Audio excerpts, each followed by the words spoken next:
Good morning, boys and girls. It's circle time in class 4. This week we're continuing with our theme of transformation, where things change.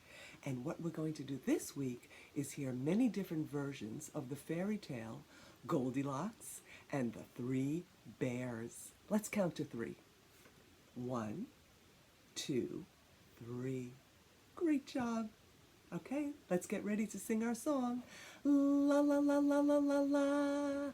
And eyes are watching, ears are listening, voices quiet and bodies calm.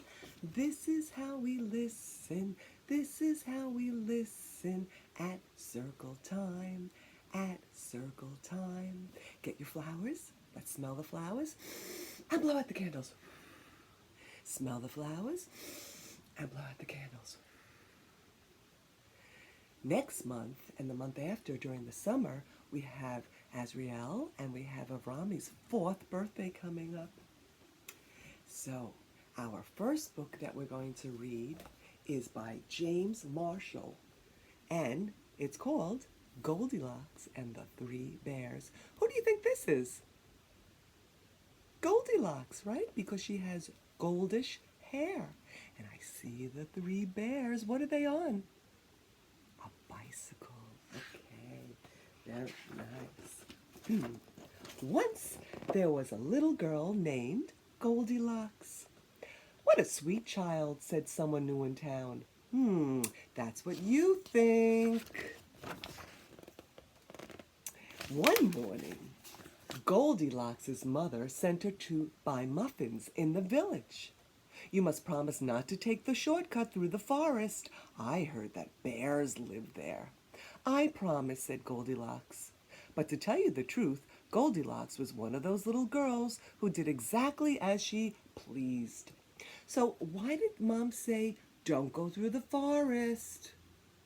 Who was in the forest? The bears. So there goes Goldilocks, and look, she's taking a shortcut. And where is she going? Through the forest. Do you think she'll meet some bears? Let's see. Abracadabra. Meanwhile, in a clearing deep inside the forest, in a charming house all on their own, a family of brown bears were sitting down to eat breakfast. "Hooey," said big old Papa Bear, "this porridge is scalding. I've burnt my tongue. Oh, it must be very hot." "I'm dying," said Baby Bear. "Now really," said Mama Bear, who was of medium size, "that's quite enough." "I know," said Papa Bear. "Why don't we go for a spin while the porridge is cooling?" "Excellent," said Mama Bear. So they got their rusty old bike out and off they went. Why were they taking a ride? They were right in the middle of breakfast. Yes, their porridge, which is an oatmeal cereal, was too hot. A few minutes later, Goldilocks arrived at the bear's house. She walked right into the house without even bothering to knock. On the dining room table, there were 3 inviting bowls of porridge. Do you remember whose porridge that was? It was the bear's. "Don't mind if I do," she said, looking at the biggest bowl. What was she going to do? She was going to taste it. Do you think she should have tasted someone else's porridge without asking? No, I don't think so. But the porridge in the biggest bowl was much too hot. "Patooey," cried Goldilocks, and she spat it out. Next she tasted the porridge in the medium-sized bowl, but that porridge was way too cold. Then Goldilocks tasted the porridge in the little bowl, and it was just right, neither too hot or too cold. In fact, she liked it so much that she gobbled it all up.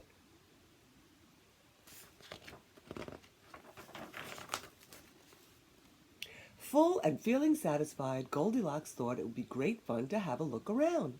Right away, she noticed that there was a lot of brown fur everywhere.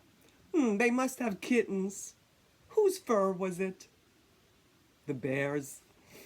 In the parlor, there were 3 chairs. Don't mind if I do, she said, climbing into the biggest one. But the biggest chair was much too hard, and she couldn't get comfortable. Why couldn't she get comfortable in the biggest chair? It was too hard. Whose chair is she going to go to next? The biggest chair was Papa Bear's chair.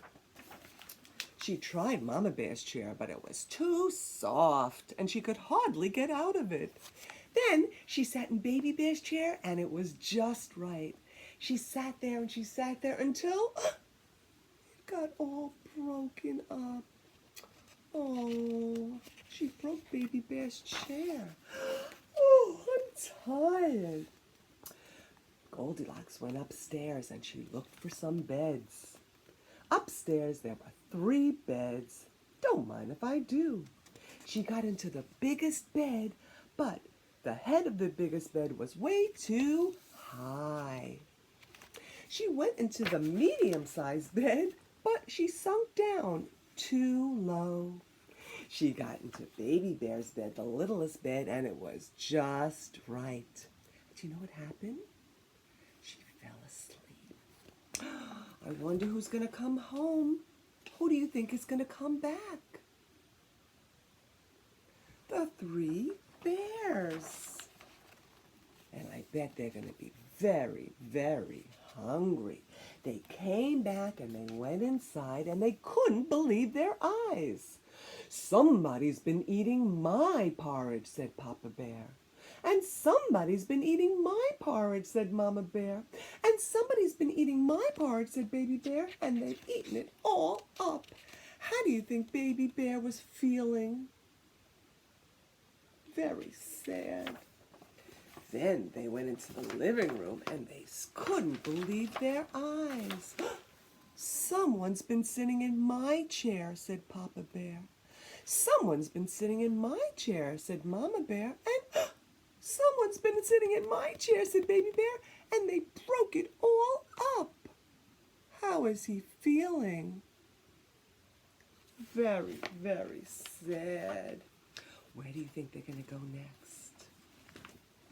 I think they're going to go to the bedroom. You could say with me, friends.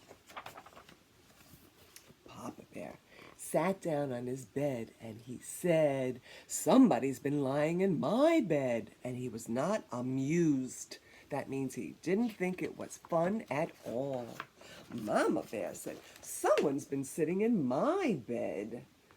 Look, said Baby Bear, someone's been lying in my bed, and there she is.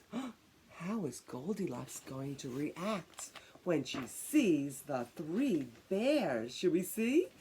Abracadabra. How is she feeling? Now see here, roared Papa Bear. Goldilocks woke up with a start. Her eyes nearly popped out of her head. Before the bears could demand a proper explanation, Goldilocks was out of bed and out the window and on her way home. Who was that little girl, said Baby Bear. I have no idea, said Mama Bear, but I hope we never see her again. And guess what? They never did. The end. Okay, we're going to be reading another version of Goldilocks and the 3 Bears tomorrow. Hope you liked it.